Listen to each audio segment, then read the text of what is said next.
أصحابي الحلوين عاملين ايه؟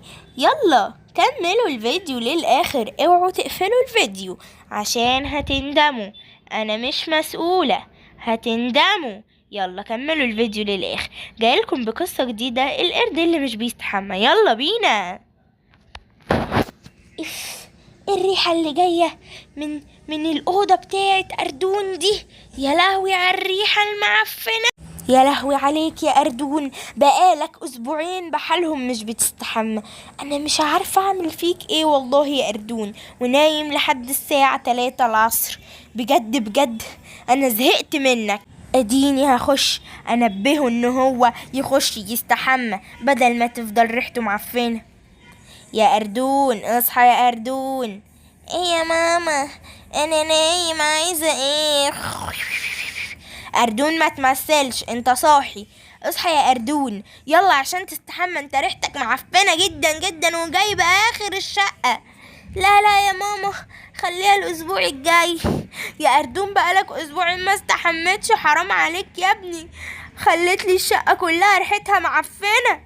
ده أنا هغسل الشقة بفنيك. بس بقى يا ماما، عايزة أنام. يلا يا أردون هشدك على الحمام. بس بقى يا ماما حرام عليكي، اديني طلعتلك الشبشب، هتستحمى ولا لا يا اردون؟ مش هستحمى، مش هستحمى.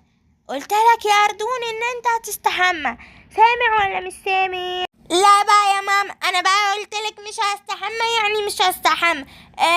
ممكن بقى الاسبوع الجاي، الشهر الجاي، السنة الجاية، براحتك، بس انا مش هستحمى النهاردة. كلمتي اتقالت خلاص. وانت من امتى انت يا أردون، يا أردون يا كلبة، بتفرد كلمتك علي. بقولك ايه يا ماما، انا ماشي، انا رايحة عند اصحابي. يا أردون احترم نفسك يا أردون واسمع كلام امك. بقولك ايه يا ماما، انا قلتلك انا رايح لاصحابي النهاردة علشان خارجين رايحين الحديقة اللي جنب المنزل عندنا هنا دي، اللي هي حديقة الطفل. ماشي يا ماما، احنا رايحين. ماشي يا أردون، ماشي يا حبيبي، روح، ما قلتلكش ما تروحش، لكن استحمى يا حبيبي او حتى رش برفان. قلتلك يا ماما انا ولا هستحمى ولا هرش برفان، انا هروح كده، عجبهم مش عجبهم خلاص، مش فارقه معايا، ما يصاحبونيش. خلاص ماشي يا أردون، بس ما ترجعش تعيط بقى وتقول يا ماما صحابي سابوني، يا ماما صحابي ما بقوش يحبوني. ماشي يا ماما، مش هبقى ارجع اعيط، سيبيني بقى امشي يا ماما لحسن اتاخر عليهم. ادي أردون مشي. قولولي يا اصحابي اعمل ايه مع أردون، مش راضي يسمع الكلام خالص. اكتبوله في الكومنتات أردون المعفن. اديني رايح لاصحابي، اديني رايح لاصحابي.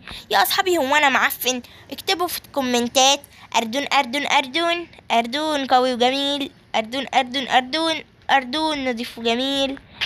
انا مش عارف اعمل ايه، اذا كان كلام ماما صح ولا كلامي هو اللي صح، بس انا مش بحب استحمى خالص. يلا بقى اما اروح لاصحابي. ايه ده يا أردون، انت جيت؟ اف الريحة المعفنة دي يا أردون، امشي بسرعة، امشي، احنا مش هنلعب معاك. ليه كده بس؟ والنبي كونوا صحابي، انا مش انا صاحبكم أردون، انا مش عملتلكم حاجة عشان مش تصاحبوني. بقولك امشي يا أردون، نفس الكلام اللي فلافيلو قالهولك انا كمان هقولهولك، امشي، انت ريحتك معفنة جدا جدا واحنا مش هنقدر نستحمل ده. انت مش بتستحمى ولا ايه؟ احنا بنستحمى وكمان بنرش برفان، انت معفن يا أردون، امشي. انا زعلان جدا جدا منكم، ما كنتش اتخيل ان انتوا هتتخلوا عني بسرعة. انا زعلان جدا يا اصحابي، قولولي اعمل ايه، انا مش عارف اعمل ايه، انا زعلان جدا جدا عشان اصدقائي سابوني، انا مش قدامي حل غير اني اروح واستحمى. وما تنسوش بقى تحطوا اللايك، بحبكم قوي. بصوا يا اصدقائي، انا صراحة مش بحب استحمى، بس هستحمى عشان اصدقائي يحبوني. يا ماما يا ماما. ايه يا أردون مالك زعلان كده ليه؟ اصل انا صراحة اصدقائي قالولي ما تلعبش معانا تاني يا أردون عشان انت ريحتك معفنة جدا جدا.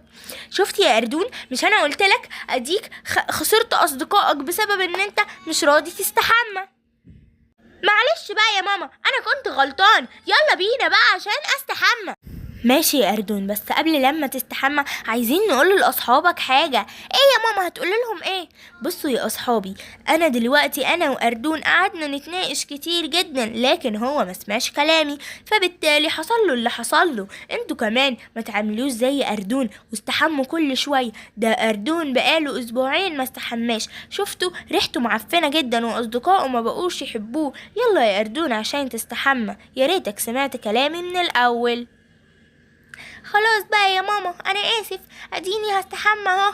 شاطر يا اردون، انا كنت عايزاك تعمل كده من زمان جدا، لكن انت مش راضي. خلاص بقى يا ماما.